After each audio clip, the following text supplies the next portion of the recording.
record. All right, so Nola, I'm guessing that most people are in here now. We just got 2 more. So to be honest, guys, we probably are not going to have time for a hot seat today. We'll see how fast we get through this. I'm going to teach a very specific technique. The reason why I'm teaching this specific technique is that there are a handful of you on this call that really kind of would benefit greatly from having this as part of their arsenal. Okay, so now to that end, I'm gonna basically say to y'all, look, I'm gonna teach you something that is a wee bit nefarious. All right, and as a result of it being a wee bit nefarious, understand that you practice this at your own risk. Okay. So I would like everyone to kind of acknowledge what I just said. You practice this at your own risk. So can I get an acknowledgement, please? Yep. All right. Who sorry, I'm not looking at you because I'm trying to set things up. Who just said yep? That was me, Nola. That was Nola. Nola, you don't count, Nola. I need the riffraff to say. Okay, riffraff Ken just said yep. Okay. All right, that's all I needed to hear. Okay. All right, guys, but seriously, like what I'm about to show you, this isn't that nefarious, but it is against Amazon's terms and services. So do understand that you are doing this at your own risk. Personally, I have been caught doing this. I have had several friends caught doing this. And then when you get caught doing it, it's just a slap on the wrist.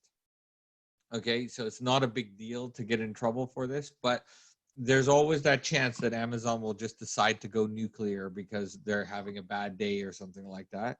So you have to just understand that. That's number one.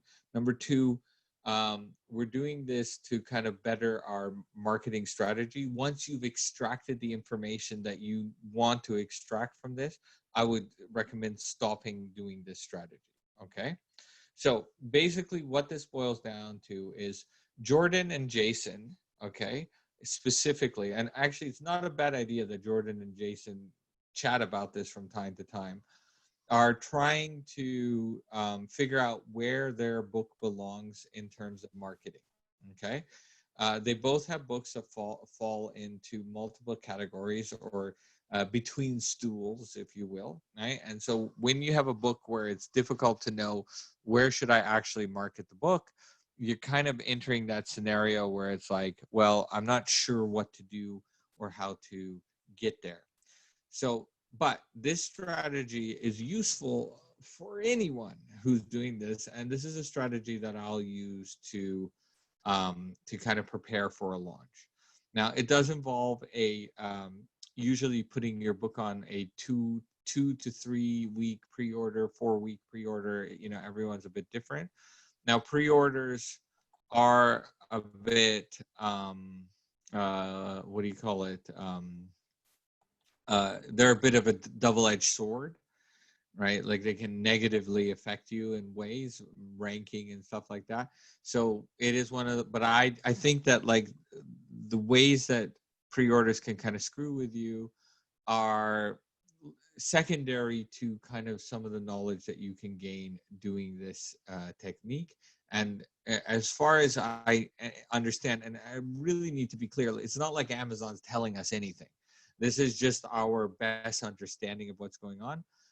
It's better to do it in pre-orders because pre-orders don't really count towards your ultimate ranking, right? It's sales that count towards your ultimate ranking, sales that counts towards your ultimate getting onto book descriptions and stuff like that.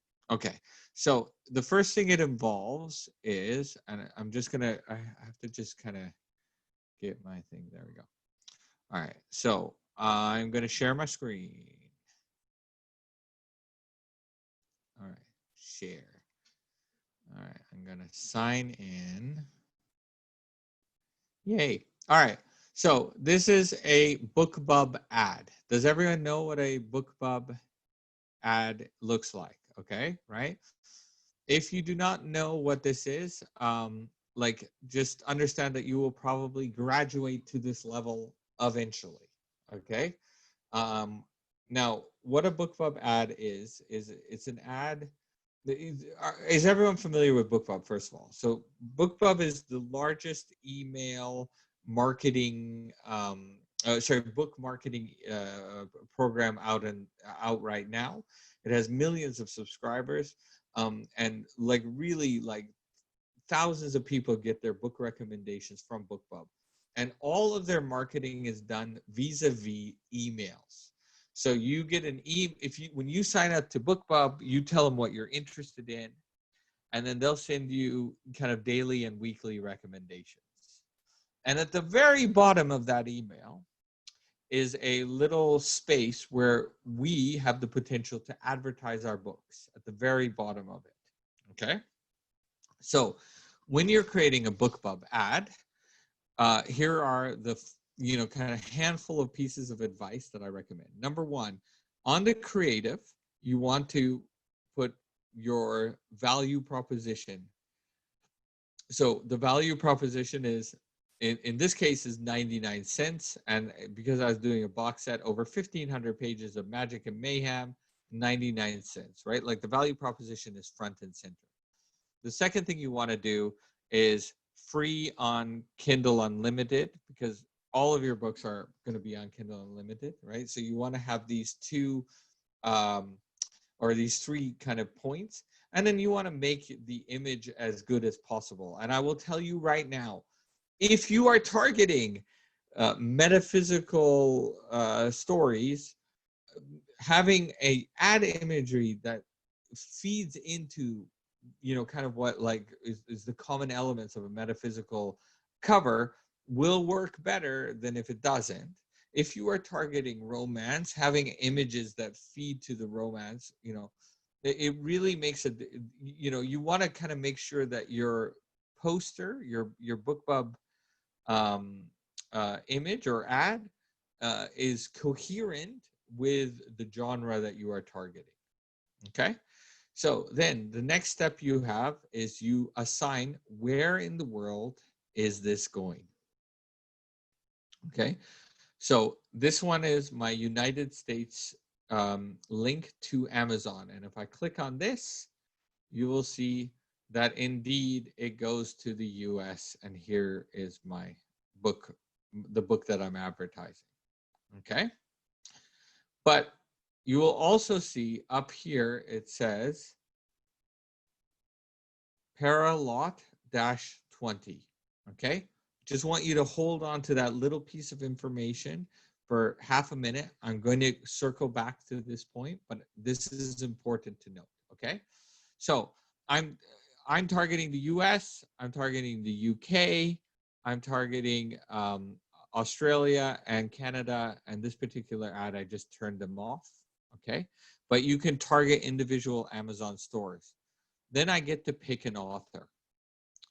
Pick individual authors. One author per ad. Do not pick multiple authors on the ad. For those of you who are in the Sell More Books course, I know that they probably recommend that you pick multiple authors per ad. And I'll tell you right now that that strategy is okay for nonfiction. It's also an easier strategy to implement, let's be honest, because you're doing multiple instead of one author per one ad, one author per one ad, so on and so forth. But ultimately, trust me on this, guys, one author per ad. All right, put your budget, and you can put your budget for as little as, I think, $2 a day. Maybe it's $3, I'm not sure, $2 or $3 a day. And then pick your maximum bid price. I usually pick $18 to $20 for my maximum bid price, and then you name it. Okay.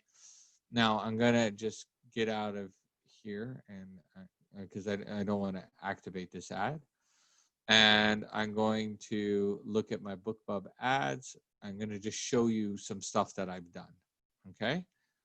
So I'm going to let's see, where's it's because it's live. So we're okay. So why can't I get? Sorry, I am. Oh, I see. Because I'm looking at the wrong thing. Sorry, I'm in the wrong folder. Here we go. So I'm gonna just pick out this book. Okay. Actually, I'm gonna pick out this book because I actually talked about this with you guys before. So if I do all ads, all time live. So this is a campaign I threw for this book. I spent $845 on my launch doing BookBub ads. And I'm targeting various authors. But here's the thing that's interesting is that, and again, just trust me on this because I'm kind of going through it. Kong is one of the top game lit authors.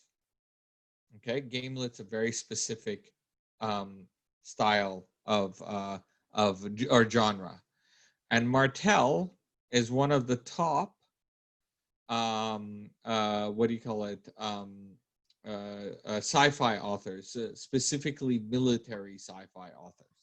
Okay, so I got 2 ads running to Martell and 2 ads running to Kong. They're effectively the same ads, right? But they're just different imagery. And immediately you'll see that I tried 2 different images for Kong. So you see, I know that's probably really small on your screen, but can you see that image reasonably well? Like, I don't need to blow it up. Like you get the gist of the image, right? Yes, versus, yes, we do. Okay, versus this, this image, right? So you can see it's very different, right? It's very different. So the guy with his back to the portal walking through the portal, it converted at 2.24%, whereas the other one converted at 4.55%. You want this number. This number is your click-through rate. Okay, that means that the number of people who saw your ad actually clicked on your ad. You want that number to be at least 3% or higher. Okay, I'm going to just pause here for half a minute and ask any questions, comments before I go on, because I know I'm giving you a ton of information, and you guys will get the recording of this call. Okay, so there will be a recording that will be shared with you. But before I go on, just any questions. Now is your time to ask a question. Please ask a question. Ramy, this is Linda. Do you only advertise books at 99 cents? No, you can do new. You can do new, or you can do whatever your value proposition is. It's just that BookBub is a discount site. It's a newsletter for discounts. So 99 cents will convert the best with BookBub simply because that's what people are coming to the site for. Okay. Rami? Yes. Yeah, earlier you said, see if I can phrase this right, that when you're doing a launch, you want to have it on Amazon Prime for free. My confusion is, and I don't know if I'm going to say this right, is that if it's pre-order, I guess that's what I'm trying to say, pre-order, and you said that doesn't count. I'm confused on that. Isn't a pre-order count for a sale? Yeah, it counts for a sale, but and again, and please understand that we don't really know, but so Amazon's constantly gathering sales data on your book. Okay, it's constantly gathering sales data on your book, but the pre-order sales data seems to weigh less than the actual sales data. So that means that you have a bit more of a flexibility to figure out your market, figure out where you belong, and play in that playground. Okay. All right. So now I just want to kind of iterate. So Kong, see here, these 2 are Kong, and these 2 are Martells are military sci-fi. Kong is game lit. He is an author who is established as one of the best and most read game lit authors. That's a very controversial statement. I have game lit buddies out there who are going to be like, screw you and screw Kong. Anyway, author politics aside, there's no denying that this guy kills. Okay. Martell is one of the top military sci-fi guys out there. Again, no denying this guy kills. Okay. You'll notice that same two images for Martel. I was just testing two images. You'll notice that Martel's click-through rate was 1.28 and 1.51, whereas Kong was 4.55 and 2.24. This tells me two things, guys. Number one, this image works better for gamelit at the very least, right? For gamelit authors, it works better. And number two, gamelit is probably a stronger genre for me to play in. Now, please note, I'm giving you a very simplified example. I actually tested a half a dozen military sci-fi authors. I tested a half a dozen gamelit authors. I tested a half a dozen images. Okay. I tested. And I'm actually going to stop sharing just so that I can make sure that you guys aren't distracted by this point. You got to test before you can test. Okay. So the first thing you do is test your images. Create 4 or 5 images. But the very first thing you do is sign up for BookBub, only following the genres you're looking to target. Don't sign up for BookBub. You're going to write hard sci-fi and get cozy mysteries, because that's not the genre you're targeting. Sign up with a specific email only for the genres you're looking to target. That's number one. Number two, check out what their ads look like. Number three, what I taught you about what should be in an ad absolutely stands. Value proposition, key image that is connected to your genre absolutely stands. Okay. And number three, you test 4 images, 5 images, however many you want, right? I normally test about 4 or 5 images, and I will pick 3 or 4 authors. Remember, 1 ad per author, right? So 3 or 4 authors. I'll do literally 5 ads, okay? Testing for author A, testing all the images. 5 ads for author B, testing all the images. 5 ads for author C, testing all the images. Usually 3 authors is enough to test, and I will have a clear winner after 1 day. $2 or $3. I forget what the minimum is, because I had a launch, because I only do this for book 1 launches, I should note. And I haven't had a book 1 launch in a while, so I just slips my mind. It's $2 or $3. I can't remember. So, but you can see already, let's say it's $3. You can see already I spent $45 just testing the images. Now, hopefully I've got a few pre-orders out of that, right? In theory. So it's not, so, but end of the day, a 99-cent book, I'm making 35 cents a sale. I probably made $5 back. So I spent about $40 testing 5 images, but I got a winner. Okay. Or at least I got 2 winners, right? 2 closest. Then the next step I do is I start testing the authors, and I will, in this particular case, all right, I was testing 4 different authors. 4 different genres: military sci-fi, portal fantasy, game lit, and epic fantasy.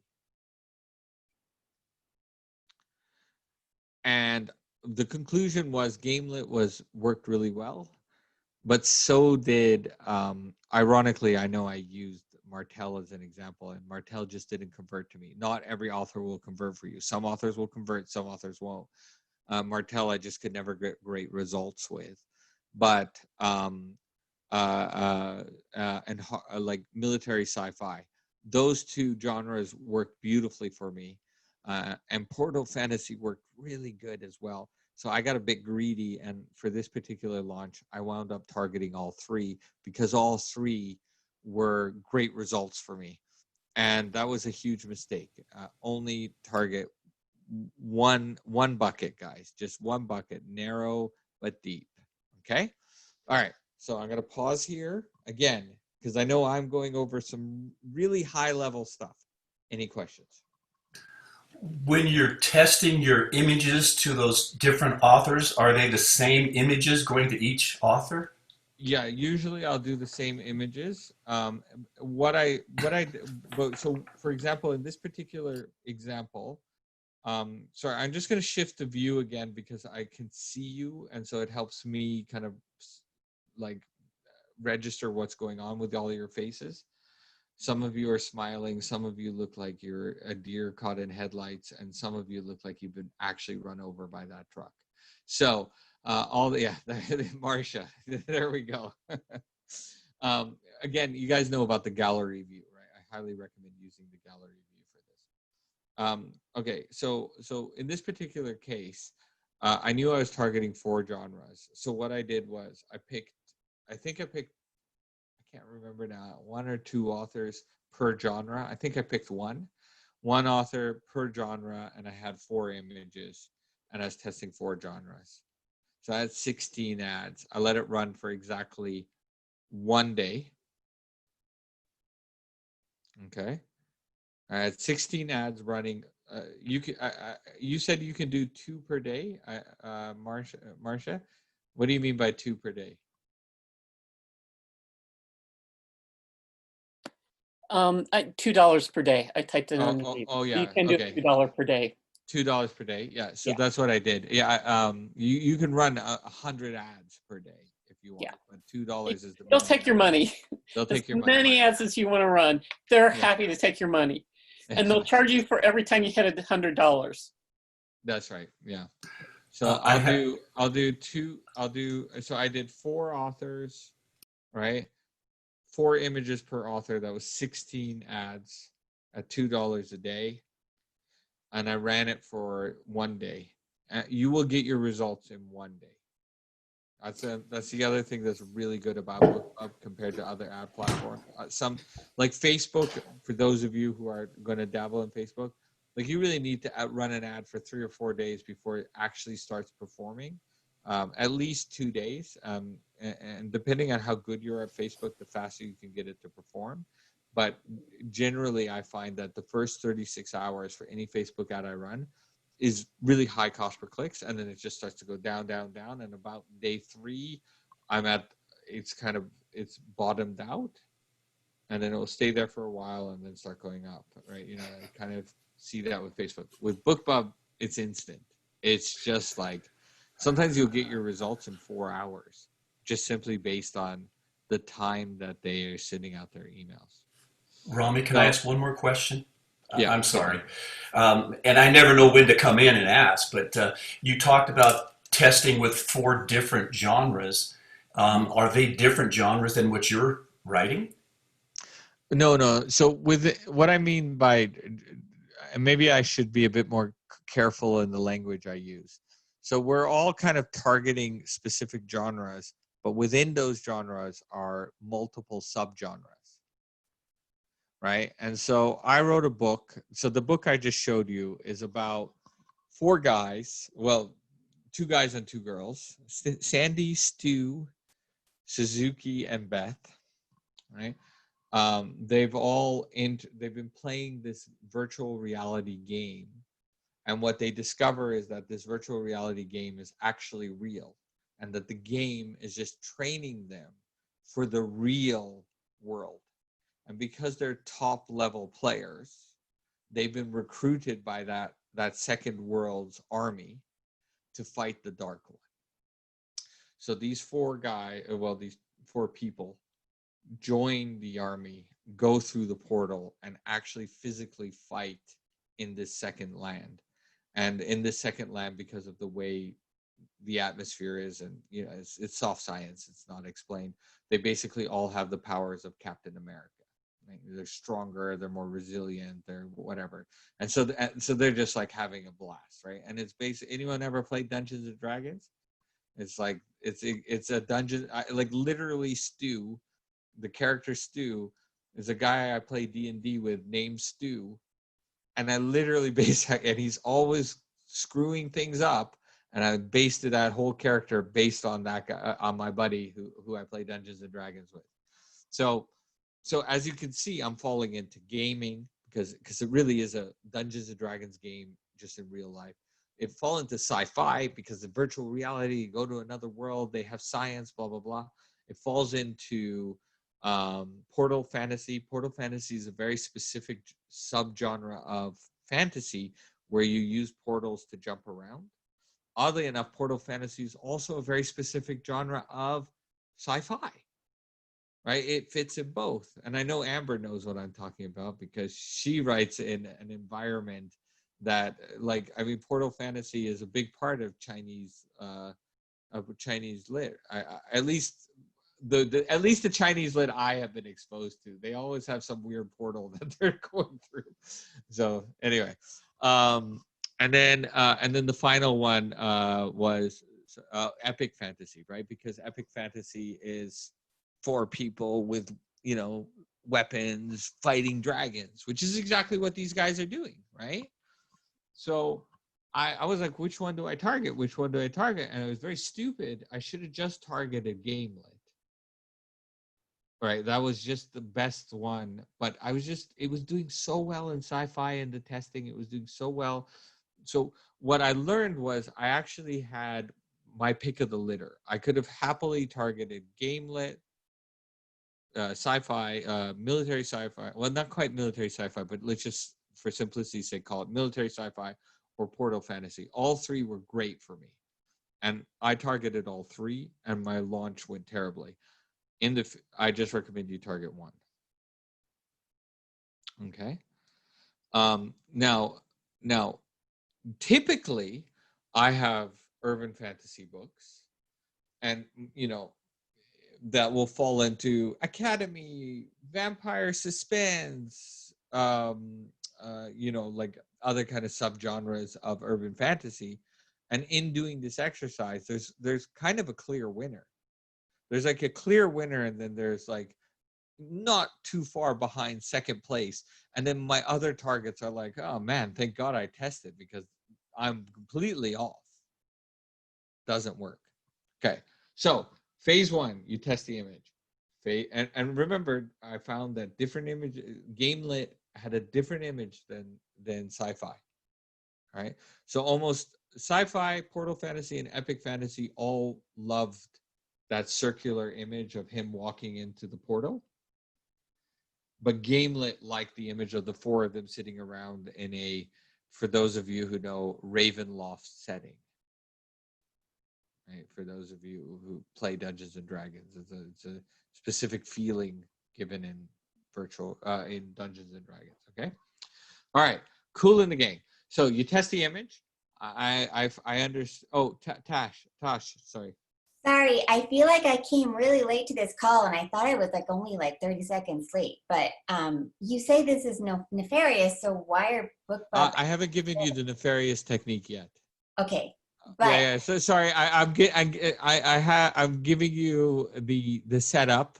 okay, I did Okay. come in late though. So just a clarification question: you're saying that we should run these BookBub ads during our pre-order? Yes. Okay. During your pre-order, you run it to test, but I also said that you missed. Do not do this if either A, you're not comfortable with technology and ads, or B, you're like confident who your genre is. Right? This is specifically answering a very specific problem that many people have, which is who do I target? So if this is your first launch and you're confident who your people are, like who your readers are, don't do this. If this is your fifth launch and you're confident of who your readers are, but you've kind of got the lay of the land, go for this. This is a great technique. This is my first YA launch because I switched genres. So I'm listening. And you can do this. I mean, because your seal has been broken. And if I remember correctly, I know it's been a while since we've had a one-on-one, but if I remember correctly, you're technically, like, you're reasonably technically savvy. Yeah, right? Okay. So you're fine because you've done this before and you've tried with Chameleon and you've tried with the Chameleon prequel, and you know you've suffered the swamp. All right. And this is a buoy. Or what do they call it? Like those circular things when you're drowning? you know, Yeah. is it a The buoy? little A SOS. whirlpool. Yeah, not a whirlpool. No, I'm talking about like in the boats where they throw The you. It's like, donut, the Oh, SOS thing that they throw out. is it called a Right? buoy? Anyway, A sorry. life buoy, life ring, Lifesaver. Lifesaver. Yeah. This is the writer in me. I always want to know the words to things. It's like, what do you call it? Because I know that's going to come up in a book one day, and I'm going to put it in. Damn it! All right. Anyway, so otherwise, this is kind of like that last ditch. I'm really stuck. I don't know what I'm doing, and I need that leg up help. Right. And the reason why, and specifically why I'm doing this, just to be totally clear, is because both Jordan and Jason are kind of like pulling out their hair going, I don't know where to go. Although I think, Jason, we might have figured it out on our last call, to be honest. But this is still not a terrible thing for you to try to kind of confirm our kind of assumptions, right? All right. Now the nefarious thing. Oh, wait, sorry. I got ahead of myself. So you test the 4, right? You test the images, then you test the authors. You're looking for a 3% click-through rate. Okay, does that make sense to everyone what I mean by a 3% click-through rate? It's that second to last column, 3% or higher. Obviously, higher the better. Okay, but after testing 5 to 10 authors in each subgenre that you're targeting, you will have a very good idea if it's resonating. Now, I will say one more thing before giving you the nefarious technique. You can also, if you do know your genre, right, and you do know who you're targeting, and you've made that decision, let's say you made the decision you're going to target, X genre or subgenre, sorry, right? You can use this technique to test your blurb. And so when I say, for example, and I've said this to you guys before, right? When I was dead, all I wanted to be was alive. Now that I'm human again, all I want to do is die. Converted at 1 in 33, right? So 33 people who clicked on my ad, 1 bought. When I changed it to mythical creatures are real and the world is now waking up to that fact, new line, property prices tend to go down when you discover your neighbor was once a blood-sucking fiend. That converted at like 1 in 13. I learned that through using BookBub in pre-order phase. Okay, so you can use it to test your book description. You can use it to test your cover if you have multiple covers. You can use it to test your whatever. Okay, are y'all with me so far? All right. So now the nefarious technique. How do you know your conversion rate? Well, the truth is you can't know your conversion rate. There is no way to know your conversion rate, but there is a way to get a ballpark figure, and it goes like this. And this is what's against Amazon's terms and services. So you get what's called an affiliate link. So Amazon, where is it? Sorry, this is what happens when my computer shut down. So you sign up for the Amazon affiliate program. So affiliate-program.amazon.com. Okay. So I'm running some ads, right? And yesterday I ran some ads, and I have these 2 affiliate links. Okay. And when I click onto it, I have all this stuff, and I learned that I got 1 sale because this is my book. Okay. So all in all, pretty bad day for me. Okay. Now you'll see that what an affiliate link does is it tracks how many people using that particular link bought something on Amazon. And then you can figure out what it bought. So if I look at it from like the last 7 days, right, I see that I've sold 13 copies of Urban Magic. That's a book, one of my books. I sold 7 copies of Gone God World. That's one of my books. And I sold 6 copies of Mortality Bites, also one of my books. Okay, over the last 7 days. and usually, I guess that's it. Sometimes you'll see like another book or two of yours in it. All right. So the affiliate link, right? So if I go here, for example, is basically when you sign up, they give you this strip. It's just automatic. It just shows up as long as you're linked into the book, linked into, you're signed into your Amazon browser in the same way that you're signed into your affiliate program. You'll get this link. You click on here and you get this magic link. So if I copy it and I open up a new browser and I paste and go, you see, it takes me back to this book. Okay.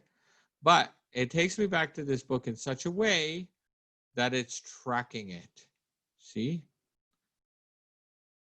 So I know that this is my book. Watch, and just to show you what I mean, because you see how it says MBFBAD4-20, MBFBAD4-20. I generated a link with a very specific tracking ID. Now, every time I use this link or someone uses this link, whoever uses this link anywhere in the world, they will come to my book page and the tracking ID will be linked into that URL. Amazon then goes on to tell you if they bought it or not using that link. Okay. Now, I'm going to just go out so I can see your beautiful faces. Normally I have two screens, so I don't have this problem. Bobby, Yeah, this is Nola. I have a question. hit me.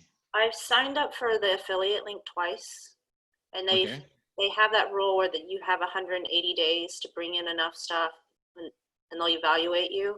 But they've always kicked me off within the first month because my website is not what they want to see.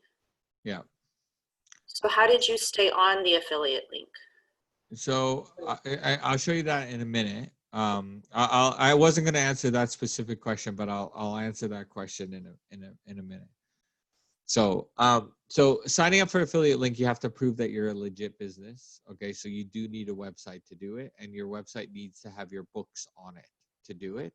And your website, if you want to be really kind of nefarious, you can also have a few other things on your website that aren't necessarily your books, but are book related that lead to Amazon to really kind of get, like, you know, protect yourself, like Nola said, because she keeps getting kicked off.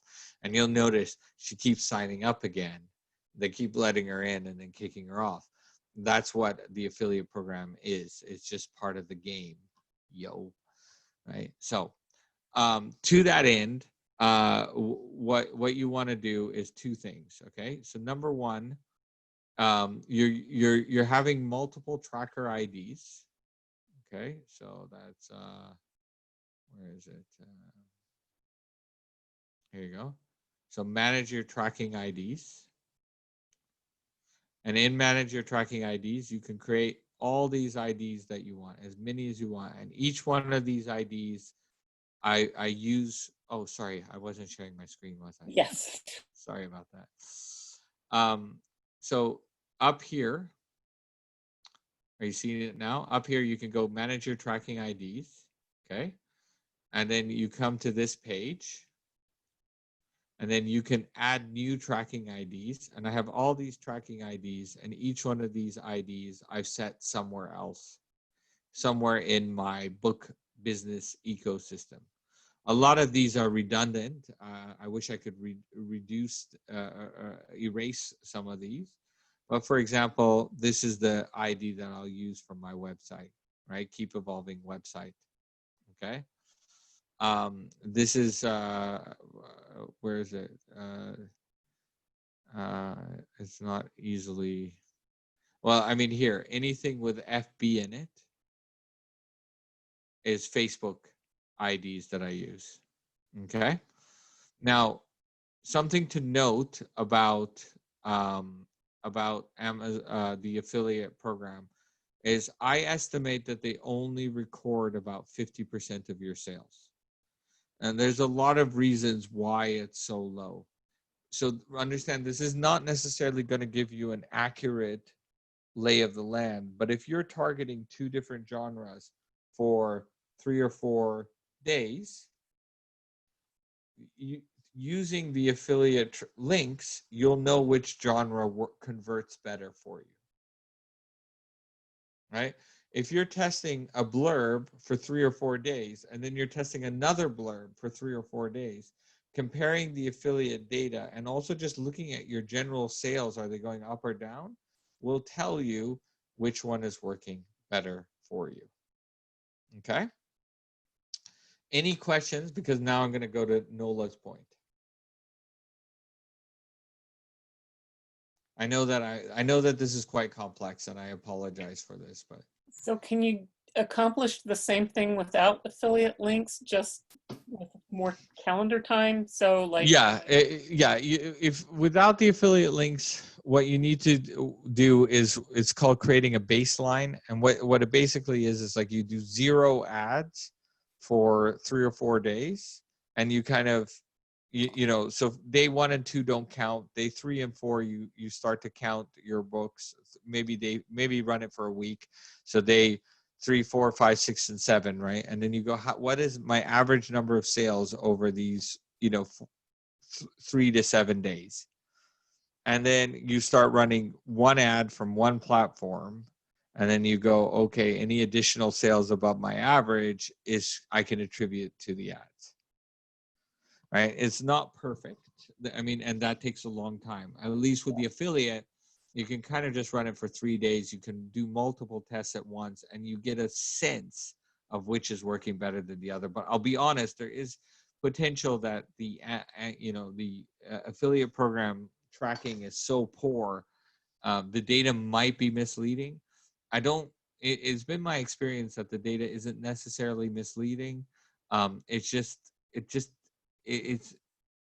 I've had a baseline where I was making 1 sale a day, and I ran that for 10 days. And I started running an ad. I started making like 12 sales a day, 13 sales a day. So obviously, like those 11, 12 sales are from the ad, but the affiliate program was counting like 5 to 7 sales per day on average. Some days it would go the full 12, and some days it would count like 3. But on average, it was about 5 to 7. Probably about 7 out of 12, right? So that's what I mean. But if I'm running 2 different ads and consistently tracking link A is reporting more sales than tracking link B, okay, well then ad A is working better than ad B, right? Whatever it is. Now, to answer Nola's question,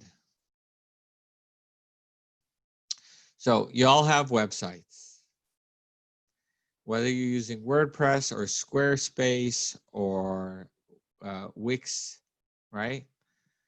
You have in your advanced section of your website, you have a URL mapping section. You can put your affiliate link. So see, that's one of my affiliate links, okay? So you can go /Buffy Meet AG. So Buffy Meet AG, right, is because I was running an ad that said, Miss Buffy, meet my hero, okay? And I wanted to see how well that works. So my website is paradise-lot.com. So here's my website. paradise-lot.com. And then I put on the Buffy Meet tag. Okay, right? So do you see what I did there? Right? So I took this tag.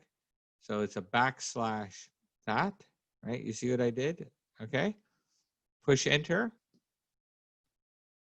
And it redirect. Oh, sorry. Oh, this is an old book. Sorry. It redirects it to the book. Here, I'll do a better example. Sorry, that was an old book that I actually unpublished. Let's do something more recent. Here we go. So.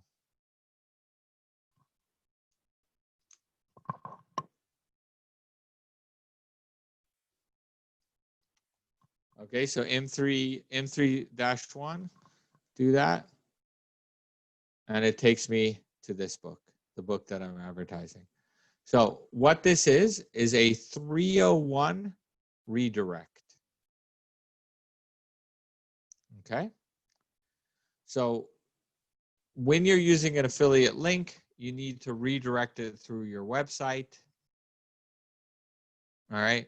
You look up 301 redirects for whatever platform you're using for your website. On YouTube, you'll get a video that will explain how to do it. Okay. It's very easy to do. It's really simple to do. Like, okay, I know it looks complicated and probably all of you are going, 301 redirect, what the hell is going on? And as the truck hits you, but I promise you that's one of the simpler aspects of this. You do a redirect straight to Amazon, and that will protect you, NOLA, from getting tagged, okay? And then the second thing that you do is you make sure that those redirects do exist in various, in various places on your website. Here you go.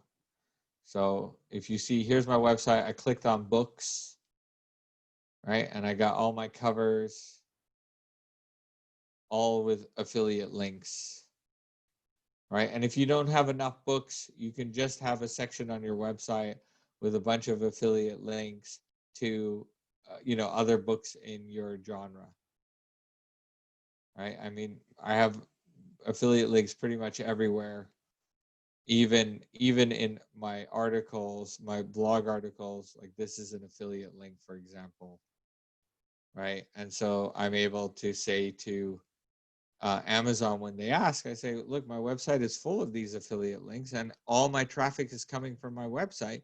And it is because you're redirecting through your website.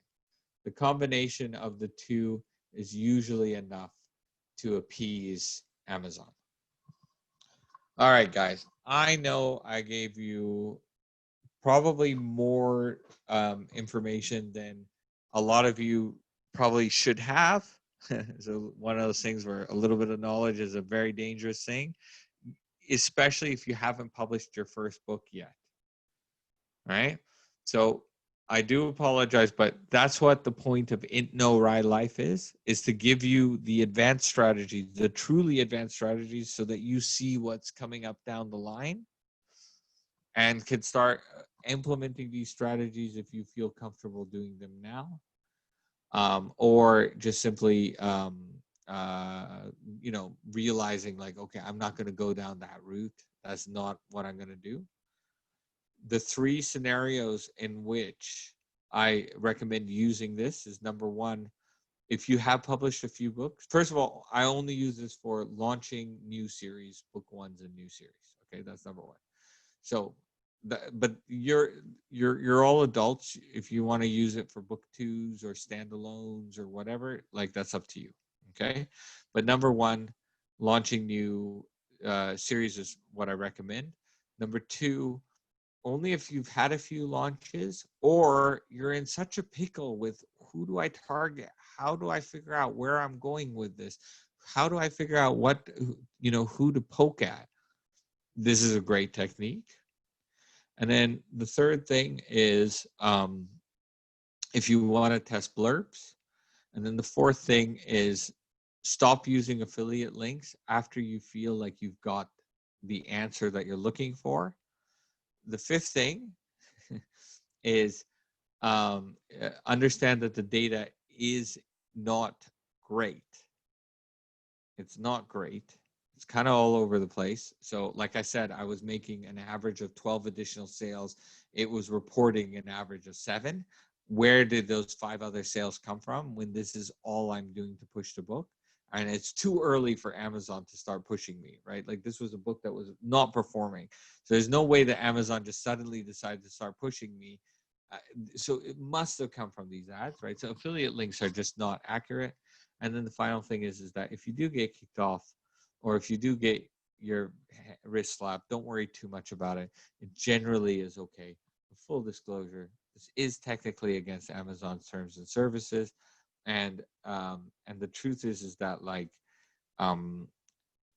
everyone I know who's gotten caught has either been told, prove to us you're not doing something wrong, which usually was, am I doing something, like the emails are pretty easy, or we're sorry, but we're going to have to take you out of the affiliate program.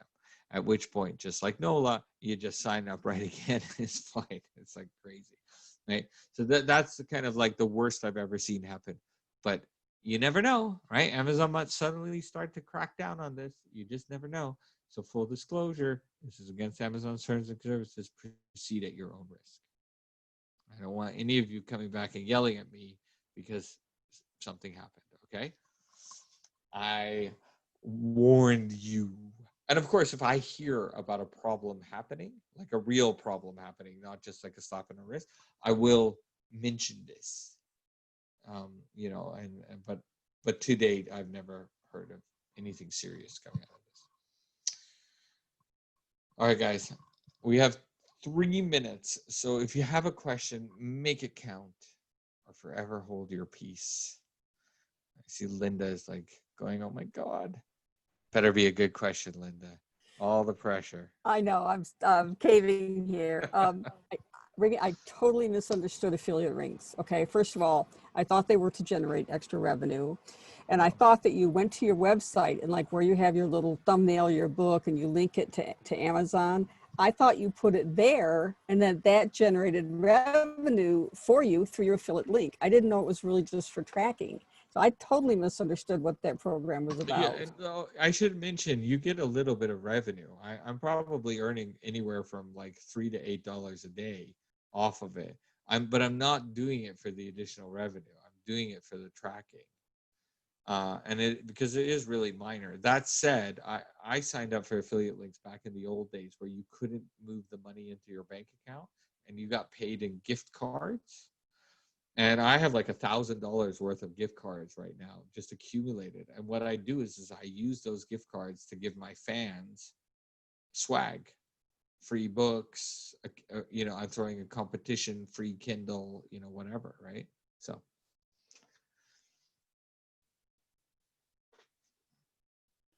Linda, you're right though. People use the affiliate links as their business. So they are used for generating revenue. Yeah. Oh, yeah. Sorry. Yeah. Absolutely. Like for some people, this is their only revenue stream. For example, like YouTube influencers, right, who have 1 million followers will consistently put Amazon affiliate links. That said, Amazon affiliate commission sucks compared to so many other things. So a lot of the affiliate marketing that these heavy hitters do are to other sites where they're not getting 4%, I think it is, or I forget what it is. I think it's 4%, 4%, but they're getting like 40%. Right. And so they don't really do Amazon stuff. All right, guys, I'm going to leave this here. I'm going to stop the recording now, and I'm going to get the recording to Nola, who will share it with all of you.